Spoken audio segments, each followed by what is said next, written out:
सुनाते रहते हैं कि दबे पैरों से उजाला आ रहा है, फिर कथाओं को खंगाला जा रहा है। स्थगित है समय गति, स्थगित है समय, स्थगित है गति, समय का रथ रुका है।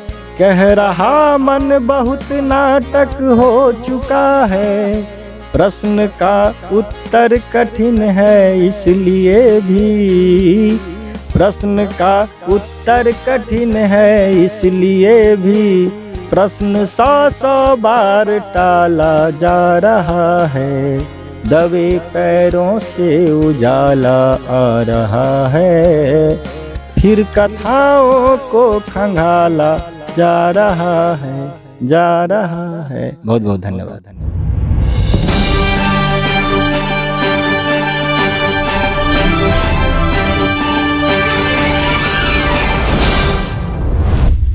दोस्तों नमस्कार, मैं हूं आपके साथ आशीष आर्यन। आप देख रहे हैं पोस्ट एबीपी। देखिए, अभी हम विद्यापति नगर ब्लॉक के मनियारपुर पंचायत में हैं। यहाँ पर हम इसलिए आए हैं क्योंकि हमें जानकारी हुआ, और वो मेरे मित्र भी हैं जिनका नाम DK धीरज जी हैं, और वो एक संगठन से जुड़े हुए हैं। और यह जो हम आपको दिखा रहे हैं तस्वीर, इस तस्वीर में जो आपको घर दिख रहा होगा, इसी में वो रहते हैं और यहाँ पर बेसिक शिक्षा भी देते हैं। और बेसिक शिक्षा क्या है? वह जो है कृषि और कला से संबंधित बेसिक शिक्षा देने का काम करते हैं। और अभी भी जब हम आए हैं तो यहाँ पर छोटे छोटे, जो मैंने बताए हैं आपको कि बेसिक शिक्षा देते हैं, तो यहाँ पर बच्चे हैं आए हुए और उन्हें शिक्षा दे रहे हैं। हम इनसे बात करने की कोशिश करेंगे कि जो इनका बेसिक शिक्षा कृषि और कला के क्षेत्र में देने का जो योगदान है और क्यों। देखिए, यहाँ पर बच्चे बैठे हैं और यहाँ पर इनके द्वारा चीज़ें जो हैं वह साइंटिफिक तरीके से बताने की पूरी कोशिश की जाती है। क्योंकि आप देख सकते हैं कि पिछले कई एक वर्षों में हमें जो बेसिक शिक्षा मिलनी चाहिए वो अवेलेबल नहीं हो पाता है। और आजकल का जो टीचर है वो भी बच्चे को ऐसे ही जैसे कि आए, क्योंकि बच्चे में वह तर्क करने की शक्ति ख़त्म हो चुकी है और टीचर जो होते हैं ऐसे ही पढ़ाकर चले जाते हैं ताकि बच्चे को भी कुछ पूछने का मौका ना मिल सके। तो हम इनसे जानते हैं कि कैसे बच्चे को पढ़ाते हैं, क्या शिक्षा देते हैं और क्या इनका मोटो है, क्यों इतनी बारीकी से बच्चे को। तो चलिए हम ले चलते हैं। सबसे पहले तो हमारे चैनल पोस्ट एबीपी न्यूज़ जो चला रहे हैं, चूँकि हमें जानकारी प्राप्त हुआ कि आप यहाँ पर बच्चे को कला और कृषि के क्षेत्र में बेसिक योगदान दे रहे हैं, तो पहले यह बात आपके दिमाग में कहाँ से आई? सबसे पहले तो आपके चैनल के माध्यम से जो भी श्रोता हमको सुनेंगे उनको मैं अपना नमस्कार पेश करता हूं। और ये बात असल में केवल मेरे दिमाग में उपजा हुआ ये आइडिया नहीं है। ये सबसे पहले मैं बता दूं कि ये केवल बेसिक एजुकेशन बच्चों का अभी फ़िलहाल दिया जा रहा है, लेकिन ये संस्थान शोध केंद्र है, मृण्मय कलेक्टिव शोध केंद्र कला और कृषि, जैसा कि आप हमारे मित्र हैं, आप जानते भी हैं जी। तो कला और कृषि के क्षेत्र में इसलिए भी चूँकि कला और कृषि को हम देख रहे हैं कि मरता जा रहा है वो क्षेत्र, उसमें मतलब रोजगार उन्मुखी कोई प्लेटफॉर्म नहीं तैयार हो पा रहा है जनरेशन के लिए, इसलिए वहाँ से लोग पलायन कर रहे हैं इस क्षेत्र से, कला और खेती के क्षेत्र से। जबकि ये जगह मनियारपुर समस्तीपुर ज़िले का मतलब कहा जाए तो हृदय स्थली है खेती के मामले में, और वो इसलिए भी चूँकि देश का पहला शोध केंद्र यही समस्तीपुर पूसा में। हाँ जी, समस्तीपुर पूसा में है, तो कुछ बात इस मिट्टी में रही होगी जी। बगल में 7 किलोमीटर है दलसिंह सराय। दलसिंह सराय दूसरा रेलवे स्टेशन है देश का जी। दूसरा रेलवे स्टेशन है देश का, क्योंकि यहाँ से अंग्रेज़ के ज़माने में ही सिगरेट का एक्सपोर्ट होता था, बनता था यहाँ पर सिगरेट। तो ये क्षेत्र औद्योगिक दृष्टिकोण से भी और फार्मिंग में मतलब रिसर्च के दृष्टिकोण से भी मतलब एक अच्छा क्षेत्र हो सकता है। इस ध्येय को लेकर के मतलब जामिया इस्लामिया से पढ़े हुए छात्र जो हमारे मित्र हैं, शांति निकेतन से पास आउट हैं राकेश कुमार, धनंजय कुमार हैं जो जामिया इस्लामिया से मास्टर किए हैं फाइन आर्ट में, विजुअल आर्टिस्ट हैं, मूर्तिकार हैं, कई बार विदेशों का भी यात्रा किए हैं। तो वो सभी लोग मिल करके उनका ये आज जो आप देख रहे हैं, मतलब हमारे सोसाइटी का जो बिल्डिंग का जो स्ट्रक्चर था वो विलुप्त हो गया समाज से, सब कंक्रीट में जाने लगे। लेकिन हम लोग ये एक मॉडल के रूप में सोसाइटी में देना चाह रहे हैं कि ये जो हमारा जो पूर्वजों का जो मॉडल था वो यहाँ के वातावरण को लेकर के, यहाँ के पर्यावरण को लेकर के सुलभ था और काफ़ी आरामदायक था। और इसलिए मतलब ये एक विजुअल इंस्टॉलेशन आर्ट बोल सकते हैं हमारे साथी धनंजय का, राकेश का, और इस मतलब उनके इस आर्ट वर्क के अंदर में कुछ बच्चे जो पढ़ रहे हैं अभी आप जो देख रहे हैं, तो ये मतलब आसपास भी बहुत सारा कोचिंग संस्थान है जो इनको पढ़ा सकते हैं, पढ़ाते हैं। जो सिलेबस चल रहा है बिहार के भीतर में, सरकारी विद्यालय हो या प्राइवेट विद्यालय, उस सिलेबस में हम कैसे बच्चे के अंदर तर्क पैदा करें, उसको रेशनल कैसे बनाएं, सवाल पूछने का ताकत उसमें बने। चूँकि हम देख रहे हैं, हम भी यहीं इसी माटी से हैं, मतलब एक जनरेशन ऐसा तैयार हो रहा है जिसको मन में सवाल पैदा लेता ही नहीं है, वो तर्कशील नहीं है, वैज्ञानिक दृष्टिकोण उसके अंदर है ही नहीं। तो हमारा मुख्य उद्देश्य है कि हम शोध केंद्र तो डेवलप करने का वो एक प्रोसेस है, वो होगा जब होगा, लेकिन अभी जहाँ पर हम सर्वाइव कर रहे हैं वहाँ के आसपास हम साइंटिफिक टेम्परामेंट पैदा कर सकें, वैज्ञानिक चेतना विकसित हो बच्चे में ही नहीं वरन उनके गार्जियन में भी। इसलिए हम बच्चों के साथ गार्जियन को भी इन्वॉल्व करते हैं। गार्जियन से पहले तो गार्जियन तो बोलते हैं कि हम लोग के समय का पढ़ाई जो होता था बहुत ही अच्छा होता था, लेकिन वही गार्जियन अभी अपने बच्चों के साथ ही कुछ तर्क उनसे भी नहीं पूछते हैं। असल में वो भी बाजारवाद के शिकार, रोजगार उन्मुखी सोच उनके भी मन में है। मतलब उनका बच्चा, कोई लड़का लड़की पढ़ना स्टार्ट करती है तो उसके साथ उनकी अपेक्षाएं उसके नौकरी से जुड़ जाती है, उसके ज्ञान से जुड़ना चाहिए। ये हम चाह रहे, वो भी शिकार हैं, बाजारवाद के शिकार हैं। और मतलब ये तो सिस्टम का देन है कि ऐसा माहौल बन गया। कोई एक दिन में ये घटना नहीं घटी है, मतलब 15 साल लगता है एक जनरेशन को तैयार होने में। ये 15 साल का जो घटनाक्रम है, इसमें मतलब रोजगार उन्मुखी शिक्षा के नाम पर मतलब बुनियादी ढांचे को ध्वस्त कर दिया गया। क्यों नहीं बोलेंगे गार्जियन कि हमारे समय में अच्छा पढ़ाई होता, चूँकि उनके समय में बुनियादी स्कूल था। गांधी जी का जो सपना था बिहार में चलता था बेसिक एजुकेशन, उसमें बच्चा पढ़ाई के समय में ही बीज कौन महीना में किस चीज़ का बीज लगता है खेती का वो जानता था। अभी आजकल के बच्चे को पता नहीं खरीफ फसल रबी फसल क्या होता है, हाँ। पता नहीं है, लेकिन किताब में पढ़ते जरूर। बिल्कुल, तो वो व्यवहारिकता में कैसे लाएं, किताब में जो सही आप बोल रहे हैं, किताब में जो चल रहा है उसको हम व्यवहारिकता में कैसे लाएं, ये हमारे लिए चुनौती है। और इस चुनौती को स्वीकार करते हुए हम यहाँ पर बैठे हैं। जो किताब में पढ़ाया जा रहा है उसमें हम कला को कैसे परोस दें इन बच्चों के भीतर, इनके अंदर कृषि के प्रति ललक कैसे पैदा करें, क्योंकि भारतीय अर्थव्यवस्था का आधार है कृषि, आधार है। और वो कृषि से पलायन करके मजदूर बनता जा रहा है लोग। अब मतलब शोषण विहीन मजदूरी हो तो बेहतर है, लेकिन चंगुल में मतलब पढ़ाई भी नहीं हो पा रहा है, एक भीड़ तैयार हो रहा है। तो उसको जो पढ़ रहा है उसको जीवन में व्यवहार में किस तरह लावे, ये हमारे लिए चुनौती है। यहाँ का जो लोकल लैंग्वेज है उस पर वो कैसे गर्व महसूस करे। ये नहीं कि इंग्लिश के प्रति ललायत हो हमारा बच्चा, इंग्लिश मीडियम में जाकर के हाय हेलो के चक्कर में, नहीं। मतलब ये जो यहाँ का जो कल्चर है, यहाँ का जो भाषा है, उस पर वो गर्व करे। उसकी जब हम महत्ता को बताएंगे तब तो हमारी भाषा मैथिली, हाँ, यहाँ की जो भाषा है उस पर हम गर्व कब करेंगे, जब जानेंगे।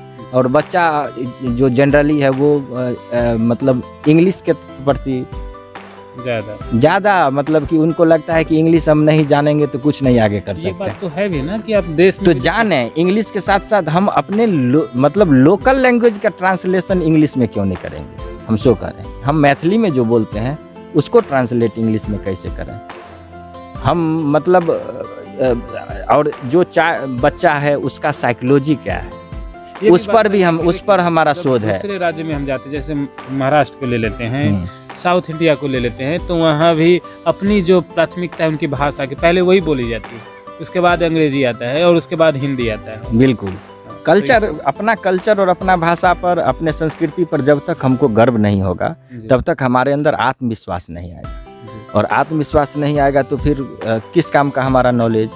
तो हम अपने बच्चों में पूरे आत्मविश्वास के साथ, वैज्ञानिक दृष्टिकोण के साथ तर्क पैदा करना चाहते हैं, ताकि वो जो पढ़ें तो हमसे सवाल करें। हम इनके साथ खुद पढ़ते हैं, हम ये कभी नहीं माना कि इनको हम पढ़ाते हैं। हमारा भी शोध चल रहा है, इनके साइकोलॉजी को हम पढ़ते हैं, इनका मनोविज्ञान बच्चा का क्या है, क्योंकि मैं भी एक बाप हूँ, मेरे भी बच्चे हैं, तो इनका साइकोलॉजी क्या है, ये जो पढ़ रहे हैं तो रुचि किस तरफ है, इस पर भी हमारा ध्यान रहता है। और आम जो संस्थान है उसमें मतलब सिलेबस बेस्ड पढ़ाई, मतलब बोर्ड एग्जामिनेशन का तैयारी बेस्ड पढ़ाई हो जाता है, और एक ट्रेडिशन बन गया है। उस भीड़ में शामिल होकर के 100 लड़कों का बैच है, किसी पर पार्टिकुलरली टीचर ध्यान नहीं देता है, तो एक भीड़ ही तैयार होगा, उसके अंदर कोई सवाल नहीं है। हम भी मतलब अभी शुरुआती दौर है, कुछ ज़्यादा उत्साहित नहीं रहते हैं, क्योंकि हम भी जिस बच्चे को पढ़ा रहे हैं तो जीरो से पढ़ा रहे हैं। जो हमारे साथ हैं, इनके साथ हम पढ़ रहे हैं, इनको पढ़ रहे हैं। इनको अभी पढ़ाना हम शुरू नहीं किया, अभी तक पढ़ ही रहे हैं इनको।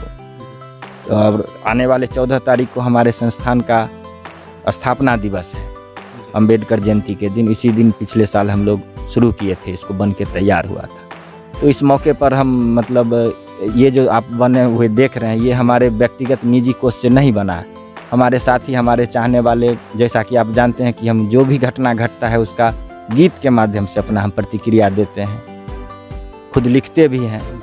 जो भी राजनीतिक घटना हो या किसी भी परिप्रेक्ष्य में, तो अपना प्रतिक्रिया हम गीत संगीत के माध्यम से देते हैं। तो अपना एक सर्किल है, तो उसको कलेक्टिवली हम वर्चुअली भी अपने बच्चों से जोड़ना चाहते हैं, इस क्षेत्र से जोड़ना चाहते हैं, क्योंकि ये संस्थान व्यापक हो। तो इसमें जो लगा हुआ पूंजी है वो मतलब प्रसिद्ध संस्थान के डायरेक्टर का, प्रिंसिपल का, प्रोफेसर का लगा हुआ पैसा है इस फूस के घर में। उनका भी और वो कभी आए नहीं अभी तक। पिछले बार जब हम शुरू कर रहे थे तो 14 अप्रैल में दूसरा लहर बहुत भयंकर था कोरोना का। हाँ, तो उसमें आए नहीं। उसमें एक JNU के प्रोफेसर आए थे, और वो भी जाते जाते कोरोना के शिकार हुए। उनकी पत्नी एक्सपायर कर गई, वो भी मर के बचे, लेकिन वो आए थे उद्घाटन में। प्रतिष्ठित संस्थान के यहाँ पर बिल्कुल प्रोफेसर वो जुड़े हैं। हाँ, मेंटली भी जुड़े हैं यहाँ से, और उनका आर्थिक मदद भी हमको मिलता है। वो अपने मतलब सैलरी में से डोनेट करके इसको खड़ा किए हैं। तो वो लोग भी जुटेंगे 14 तारीख में। हाँ, और एक अच्छा फिर से एक नया प्लान किया जाएगा अगले 1 साल का। अगले 14 तारीख को जो हमने प्लान किया था, इस मतलब कि हमारा जो वर्क होगा वो फॉर सोसाइटी कैसे होगा, इसको हम लगभग तरीके से दे पाए हैं। तो उसका मतलब एक फीडबैक होगा। हमारे जितने भी संस्थान के कोर मेंबर हैं सब जुटेंगे, और फिर से 1 साल का रूपरेखा तय किया जाएगा कि आगे हम किस क्षेत्र में टारगेट करेंगे, कुछ उद्देश्य के साथ। इस संस्थान का कुछ नाम आप दिए होंगे? जी बिल्कुल, मृण्मय कलेक्टिव शोध केंद्र। मृण्मय कलेक्टिव शोध केंद्र, नेवी नगर मनियारपुर। नेवी नगर इसलिए कि ये हम जो हैं, ये हमारे पुश्तैनी ज़मीन है, तो दादाजी के नाम से ये ज़मीन है। बहुत बड़ा रकबा है आसपास। तो और वो मतलब कहा जाए तो उस ज़माने के मतलब समाज के प्रति समर्पित लोग थे। ये नाम सोचने का आइडिया, नाम का मतलब क्या हुआ? नाम का मतलब ये है कि मृण्मय का मतलब हुआ मिट्टी का बना हुआ। ये संस्कृत शब्द है, मृण, मड हाउस, जैसे मिट्टी का बना हुआ चीज़। तो हम मतलब साइंस के व्यू से भी यदि देखेंगे तो 5 तत्व में मिट्टी आता है, एक तत्व है। तो मिट्टी के बिना कोई चीज़ बन ही नहीं सकता है। तो मिट्टी से जुड़ा रहना, मिट्टी हमें याद रहे, मिट्टी से लगाव हो। और मिट्टी हमारे यहाँ का मॉडल रहा, मिट्टी से बने घर में हमारे पूर्वज रहे हैं। वो आज पक्का का काउंटर कर सकता है, लेकिन गरीबी का प्रतीक बना दिया गया इसको बाजारवाद के द्वारा, साजिशन। तो इसके खिलाफ एक सोसाइटी में मॉडल है। मृण्मय अपने नाम में एक बहस है। तो देखिए, मृण्मय क्या बोले, कल्चर, मृण्मय कलेक्टिव, मृण्मय कलेक्टिव शोध केंद्र मनियारपुर। जी, नेवी नगर मनियारपुर में स्थित है। अगर आप भी अपने बच्चे को तर्क संगत पढ़ने की इच्छा शक्ति उनमें डालना चाहते हैं तो यहाँ पर बच्चे को भेजें। आप जिस भी फाइनेंशियल स्थिति में हैं, सर हैं यहाँ पर कोई बड़े बड़े प्रतिष्ठित संस्थान के प्रोफेसर भी। और 14 अप्रैल ही ना सर? जी। 14 अप्रैल को प्रतिष्ठित लोग यहाँ पर आएंगे। 1 वर्ष होने के उपरांत यहाँ पर आएंगे, और आप उसमें सम्मिलित होकर कि इस जो यहाँ पर पाठशाला, बेसिक पाठशाला कृषि और कला के क्षेत्र से बेसिक स्टार्ट किया गया है, आगे बढ़ने का एक रास्ता तैयार कर रहा है। और आपके गार्जियन जो बोलते हैं, मैं खुद काफ़ी गार्जियन से बात किया हूँ कि आज से 15-20 साल पहले का पढ़ाई कुछ अलग लेवल का होता था और आज का जो लेवल है उसमें काफ़ी गिरावट देखने को मिला है। तो उसको आप फिर से चाहते हैं कि वह लेवल पर जाए, तो इस संस्थान में DK धीरज सर हैं और काफ़ी लोग आते रहेंगे और यहाँ पर बच्चे को शिक्षा देने का काम करेंगे। तो कुछ शब्द कहना चाहेंगे? अंत में 2 शब्द यही, चूँकि हम जनवादी कलाकार हैं तो यही कहेंगे, चूँकि इससे हमको आत्मविश्वास बनता है और इस गीत को हम गुनगुनाते रहते हैं कि दबे पैरों से उजाला आ रहा है, फिर कथाओं को खंगाला जा रहा है, स्थगित है समय गति, स्थगित है समय, स्थगित है गति, समय का रथ रुका है, कह रहा मन बहुत नाटक हो चुका है, प्रश्न का उत्तर कठिन है इसलिए भी, प्रश्न का उत्तर कठिन है इसलिए भी, प्रश्न 100 बार टाला जा रहा है, दबे पैरों से उजाला आ रहा है, फिर कथाओं को खंगाला जा रहा है, जा रहा है। बहुत बहुत धन्यवाद। बहुत बहुत धन्यवाद सर। अगर जिसको समझ में नहीं आया इस गीत का मतलब, सर से आकर के ज़रूर मिले और समझे। और 2 आपको जनरल नॉलेज की बात भी सर बताए हैं कि देश का प्रथम कृषि अनुसंधान केंद्र हमारे समस्तीपुर जिला पूसा में स्थित है और दूसरा रेलवे स्टेशन, देश का दूसरा रेलवे स्टेशन यहाँ से 7 किलोमीटर दूर दलसिंहसराय में स्थित है। आप देख रहे हैं पोस्ट ABB। हमारे चैनल को सब्सक्राइब करें और इस वीडियो को ज़्यादा से ज़्यादा लोगों तक शेयर करें। धन्यवाद।